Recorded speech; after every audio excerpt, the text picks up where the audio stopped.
আজ থেকে শুরু হচ্ছে Tripura C division league football match এবং এই ম্যাচ এর আগে প্রত্যেকটি ক্লাব কিন্তু প্রস্তুতি শুরু করে দিয়েছে। ত্রিপুরা ফুটবল অ্যাসোসিয়েশন পরিচালিত অর্থাৎ টিএফএ পরিচালিত সি ডিভিশন ফুটবল লিগে অংশগ্রহণ করছে কদমতলী যুব সংস্থা তৃতীয়বারের মতো। তাই এই প্রতিযোগিতায় অংশগ্রহণ করার আগেই দেখা গেল ক্লাব গৃহে এই বছর তাদের দলের জার্সির আবরণ উন্মোচন করা হয়। উক্ত অনুষ্ঠানে উপস্থিত ছিলেন ক্লাবের সভাপতি সুনীল ধর, সহ সভাপতি অমল ঘোষ, সম্পাদক দিলীপ দেববর্মা, কোষাধ্যক্ষ গৌতম দেবনাথ সহ অন্যান্যরা।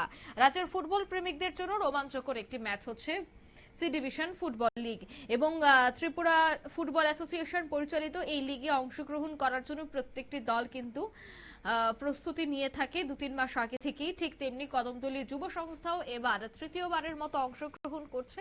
তাদের জার্সি আজ উন্মোচন করা হয়। কি বলছেন ক্লাব কর্মকর্তারা শোনাবো। তো এই বছর আমাদের গত 2-3 বছর ধরেই আমরা টিএফএ পরিচালিত সি ডিভিশন লিগে অংশগ্রহণ করছি। তো এই বছরও আমাদের একটি শক্তিশালী টিম নিয়ে আমরা সি ডিভিশন ক্লাবে অংশগ্রহণ করব। আমাদের মোটামুটি লাইন আপ আমরা 23 জনের মোটামুটি রেডি করে ফেলেছি। ম্যাক্সিমাম প্লেয়ারই আমাদের গোমতী ডিস্ট্রিক্ট থেকে আমরা আনছি। আমরা আশা করছি এবার রাজেশ দেববর্মার তত্ত্বাবধানে কোচের সাথে এলিয়া দেববর্মা ক্যাপ্টেন হিসাবে আমরা দেখব এবং জগৎ জমাতিয়াকে ভাইস ক্যাপ্টেন দেখব এবং ম্যানেজার হিসাবে আমাদের প্রদীপ দেববর্মা যাকে আমরা তুতু নামে পরিচিত ক্লাব সদস্য, ও এই খেলাটা তদারক করছে। তো আমরা 2 বছরেই আমরা খুব কাছাকাছি গিয়েছিলাম, বি ডিভিশনের কাছাকাছি।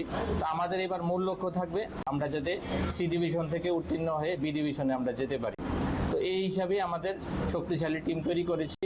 পাশাপাশি আমরা এটাও আশা করছি দর্শকরা আমাদের খেলা দেখে আমাদের যে টিমের খেলা এটা আনন্দ উপভোগ করবে এবং এই মাঠে আমরা দর্শককে খুব ভরা দর্শক দেখতে পাবো। প্রথম দিন খেলা হবে 12 তারিখ এডিসির সাথে আমাদের প্রথম খেলা।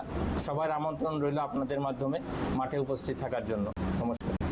এই বছর যে দেড়টায় থেকে খেলাটা শুরু থেকে কোনো সমস্যা আপনারা শুনলেন তাদের এই বক্তব্য। অর্থাৎ এবছরও তারা উৎসাহের সাথে এই খেলায় অংশগ্রহণ করছে তৃতীয়বারের মতো।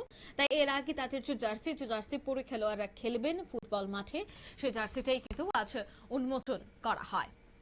নিয়ে নিচ্ছি ছোট্ট একটি বিজ্ঞাপন বিরতি, সঙ্গে থাকুন।